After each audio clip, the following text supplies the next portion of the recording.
Episode 33 saling menatap pelan. Arya diam cukup lama, tatapannya turun ke lantai. Lalu, mengembuskan napas pelan. Arya menatap Stephen. Jangan cuma sama aku. Kamu juga harus minta maaf sama korban lain. Stephen mengangkat kepala. Stephen langsung terdiam. Wajahnya perlahan meredup. Aku enggak punya banyak waktu. Suaranya mengecil. Sebentar lagi aku harus isolasi sama kemoterapi lagi. Stephen tersenyum kecil. Hasil akhirnya juga mungkin udah ketebak. Arya menatap Stephen lama. Lalu, mengacak rambutnya sendiri kasar karena kesal. Kesal pada dirinya sendiri karena hatinya mulai melunak.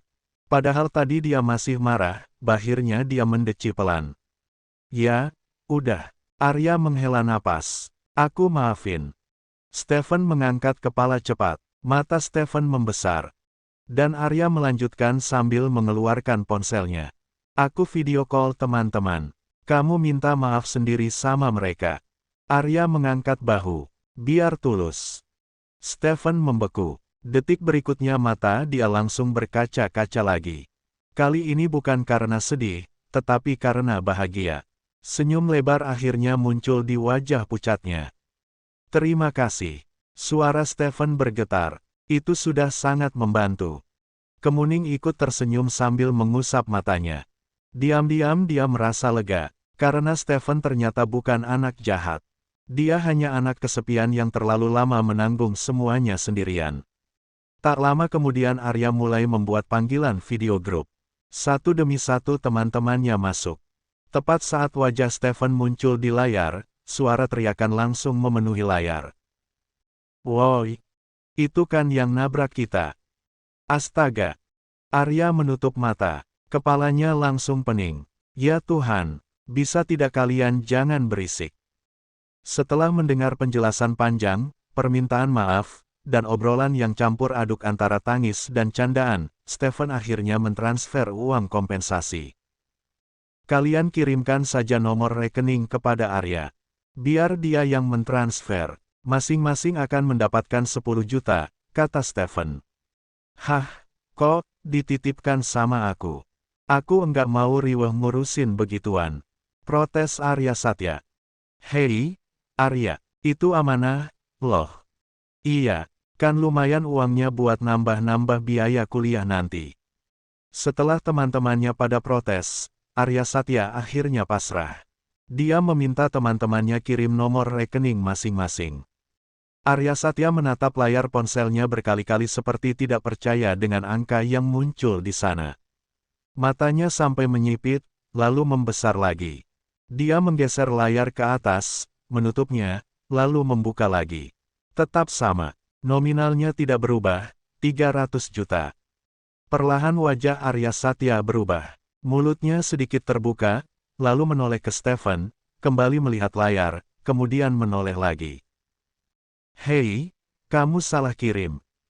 Suaranya kali ini jauh lebih keras sampai Kemuning yang sedang mengambil minum di dapur ikut menoleh kaget. Ada apa? Tanyanya. Arya Satya berdiri dari sofa sambil mengangkat ponselnya tinggi-tinggi seperti sedang menunjukkan barang bukti kejahatan. Ini salah transfer, iya. Stephen terlihat bingung. Salah transfer. Iya, Arya berjalan mendekat dengan mata masih melotot. Korbannya 17 orang, masing-masing 10 juta. Kalau ditotal juga enggak sampai segitu. Stephen tampak berpikir sebentar. Oh, ulang Arya tidak percaya. Stephen mengangguk pelan. Itu memang benar segitu. Arya berkedip. Lalu beberapa detik kemudian wajahnya berubah semakin curiga. Dia menyipitkan mata. Tunggu. Jangan-jangan kamu lagi sekarat terus mulai bagi-bagi warisan. Kemuning refleks menepuk lengan Arya Satya. Arya. Aku kan nanya baik-baik, Mbak. Bibir Arya Satya mengerucut. Stephen yang tadi murung malah tertawa kecil untuk pertama kalinya malam itu. Tawa pelan yang terdengar asing, seolah dia sendiri lupa kapan terakhir kali tertawa seperti anak remaja pada umumnya. Itu bukan uang warisan. Lalu, Stephen menunduk sesaat sebelum kembali mengangkat wajahnya. 10 juta buat masing-masing korban. Lalu sisanya, matanya mengarah pada Arya, buat kamu. Ruangan mendadak hening. Arya menunjuk dirinya sendiri. Aku. Stephen mengangguk. Itu uang ganti rugi karena aku udah bikin kamu sakit, masuk rumah sakit, enggak nyaman karena keluargaku, sama, suaranya mengecil. Karena tanpa sengaja aku bikin hidup kamu berantakan. Arya sampai kehilangan kata-kata. Biasanya mulutnya paling cepat kalau urusan debat atau bercanda, tetapi sekarang dia cuma melongo. Stephen tersenyum kecil. Simpan saja. Arya langsung menggeleng cepat. Enggak mau. Stephen mengernyit. Arya menunjuk dadanya sendiri. Aku emang suka duit, tapi bukan berarti aku mau ambil uang orang sakit. Arya, Kemuning menegur pelan. Arya kembali menatap Stephen. Nada bicaranya mulai melunak. Kecelakaan itu juga enggak sengaja. Lagian, dia menggaruk tengkuknya pelan. Uang sebanyak itu lebih baik dipakai buat berobat. Stephen tersenyum tipis. Senyum itu pelan-pelan memudar. Aku sudah lelah. Kalimat sederhana itu membuat ruangan kembali sunyi. Stephen menundukkan kepala. Suaranya pelan sekali. Tangannya saling menggenggam erat di pangkuan. Sumpah aku lelah sama hidupku ini. Setiap hari aku harus minum obat. Tubuhku sakit karena sering disuntik. Aku bosan menghabiskan waktu di rumah sakit. Aku juga capek pura-pura kuat. Napas Stephen mulai bergetar. Matanya kembali memerah dan bibirnya bergetar pelan. Kalian tahu enggak, hal paling menyedihkan itu bukan sakit. Tidak ada yang menyela. Stephen tersenyum kecil. Senyum yang terasa begitu rapuh. Yang paling sedih itu waktu kita sakit parah, tapi enggak punya siapa-siapa buat dipeluk. Kalimat itu menghantam ruangan begitu saja. Kemuning langsung menutup mulutnya. Air matanya kembali jatuh. Arya Satya ikut menunduk. Sementara Arkatama yang sejak tadi diam, perlahan menatap Stephen lebih lama. Untuk pertama kalinya malam itu, mereka tidak lagi melihat Stephen sebagai anak Marissa. Mereka hanya melihat seorang anak lelaki yang kelelahan melawan hidup sendirian. Stephen akhirnya pamit setelah hampir 1 jam berada di Villa Arkatama. Saat berdiri di depan pintu, remaja itu sempat terlihat ragu-ragu. Tangannya menggenggam ujung mantel tebal yang dipakainya, sementara matanya beberapa kali melirik ke arah luar. Aku harus balik sekarang, katanya pelan sambil tersenyum tipis. Mama tadi lagi mandi. Kalau beliau sadar aku nyelinap keluar, pasti rumah sakit pindah ke villa sebelah. Arya Satya mendengkus pelan. Lebay. Stephen tertawa kecil, tetapi tawa itu tidak berlangsung lama. Sebelum pergi, matanya sempat beralih kepada Arya Satya. Tatapan itu aneh. Ada sesuatu di sana. Sesuatu yang membuat Arya Satya tiba-tiba merasa tidak nyaman. Stephen sedang menatap sesuatu yang sangat ingin dia miliki. Rumah dan keluarga yang penuh kehangatan. Sebelum suasana menjadi canggung, Stephen buru-buru tersenyum lagi. Makasih, iya. Arya mengernyit. Buat apa? Stephen menatap Arkatama, Kemuning, lalu kembali pada Arya. Buat hari ini. Setelah itu dia pergi. Pintu villa menutup pelan. Dan entah kenapa, setelah Stephen benar-benar menghilang, suasana rumah malah terasa sepi. Malamnya, Arya Satya sama sekali tidak bisa tidur. Tubuhnya memang berbaring di atas kasur, tetapi pikirannya berjalan kemana-mana. Ke wajah Stephen, senyumnya, dan suaranya yang begitu pelan. Lalu, kalimat yang sejak tadi terus terngiang di kepala. Yang paling sedih itu adalah waktu sakit parah, tapi enggak punya siapa-siapa buat dipeluk. Arya Satya dengan perasaan kesal membalikkan tubuhnya ke kanan, lalu ke kiri. Kemudian menatap langit-langit kamar. Karena semakin dipaksa tidur, wajah Stephen malah makin jelas di kepalanya. Cek, dia menarik selimut sampai menutupi wajah. Kenapa sih aku malah mikirin dia terus? Lalu beberapa detik kemudian, suara pelan keluar dari bibir Arya Satya. Kenapa wanita kayak Marissa malah dikasih kesempatan jadi ibu? Sementara dia enggak bisa jadi ibu yang baik buat anak-anaknya. Tatapan Arya Satya kosong menembus langit-langit. Dadanya terasa sesak, bukan marah, juga bukan benci. Dia tidak bisa menjelaskan perasaan aneh itu. Arya mengembuskan napas pelan. Matanya perlahan memanas. Aku bersyukur, dulu aku dibuang. Kalau dulu Marisa tidak membuangnya. Kalau dulu Bu Arumi tidak menginginkannya.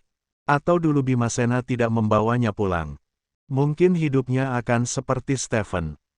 Buat apa tinggal di rumah besar, punya mobil mewah, tetapi tidak ada pelukan hangat yang penuh kasih sayang. Tidak ada orang yang menunggunya pulang. Tidak ada ibu yang memarahinya karena terlalu lama bermain. Perlahan bayangan wajah Bu Arumi muncul di dalam kepala Arya Satya. Wajah lembut wanita yang selalu mengusap rambutnya saat kecil. Yang memeluknya saat dia sedih.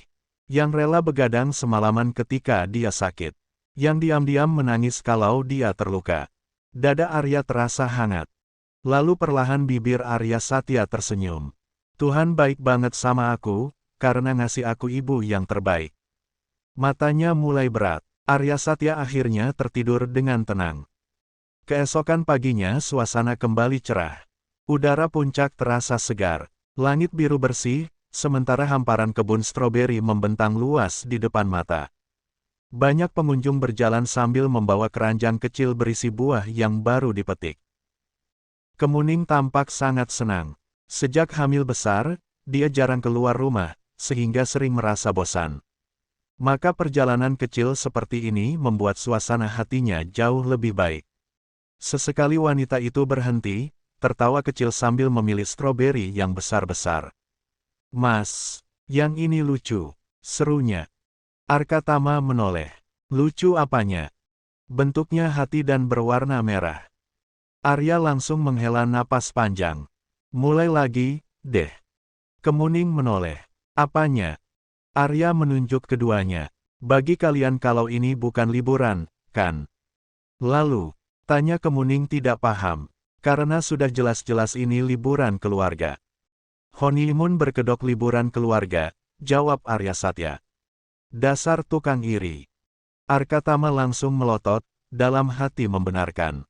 Kemanapun pergi bersama Kemuning, rasanya seperti sedang berbulan madu. Sementara Kemuning tertawa sampai memegang perutnya. Arya mendengus. Tuh, kan. Senyum di wajah Arya mendadak menghilang saat matanya menangkap sosok yang sangat dikenalnya. Tidak jauh dari mereka saat ini, Marisa berdiri menatapnya dan di sampingnya ada Stephen.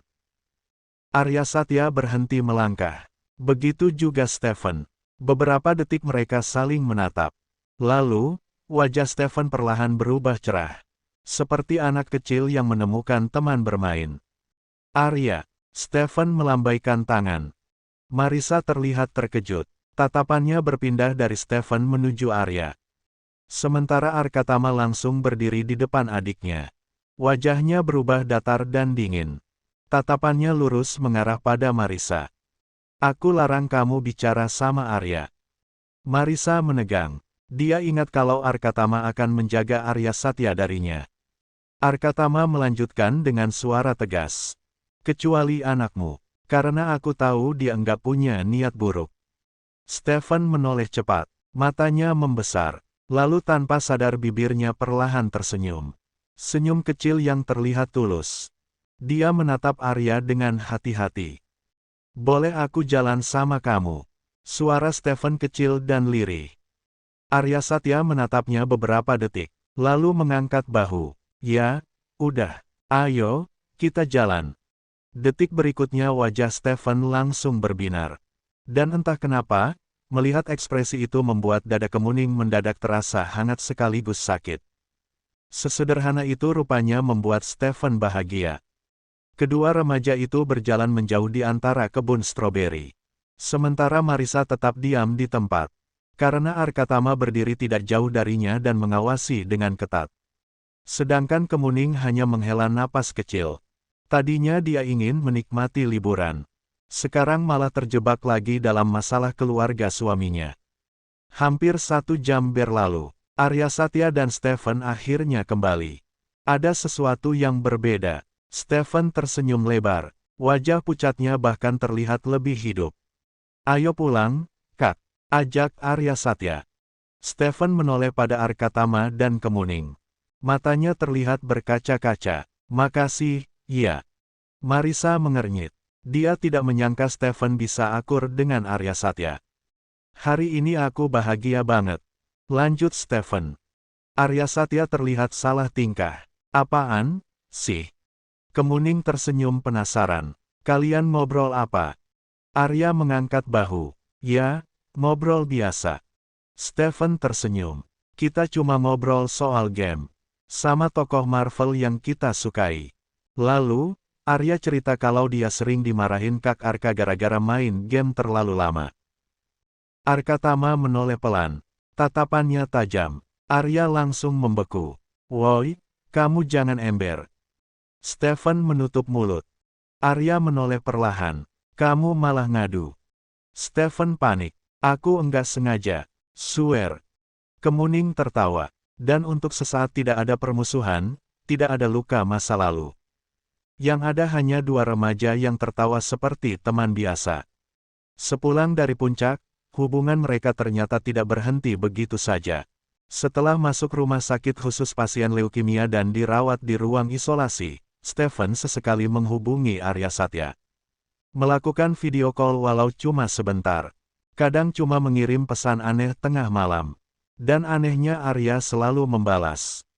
Malam itu, lewat panggilan video, Arya Satya menatap Stephen yang sedang memakai baju pasien. Aku senang kalau kemoterapi masih bisa bantu kamu sembuh. Stephen tersenyum dan mengangguk. Arya melanjutkan pelan. Dia menggaruk tengkuknya. Maaf ya, aku enggak bisa donor sumsum tulang. Aku sebentar lagi kuliah. Aku mau jadi dokter. Aku butuh badan prima. Stephen tersenyum lebar dan tulus. Aku pasti dukung kamu. Arya mengangkat alis. Dukung aku jadi dokter. Iya. Stephen tersenyum semakin lebar. Biar nanti kalau aku sakit, kamu yang obatin.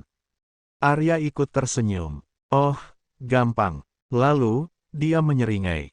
Nanti aku suntik pakai jarum segede pensil ajaib. Stephen terdiam sesaat. Lalu, hahaha. Memangnya ada yang sebesar itu? Untuk pertama kalinya sejak didiagnosis leukemia, Stephen tertawa sampai matanya berair. Arya Satya pun ikut tertawa terkekeh. Di balik pintu kamar, Kemuning diam-diam mengusap sudut matanya. Sementara Arkatama berdiri di sampingnya. Keduanya saling menatap pelan. Lalu tanpa bicara apapun, mereka sama-sama tahu satu hal. Kini Stephen akhirnya punya alasan untuk bertahan hidup. Bersambung.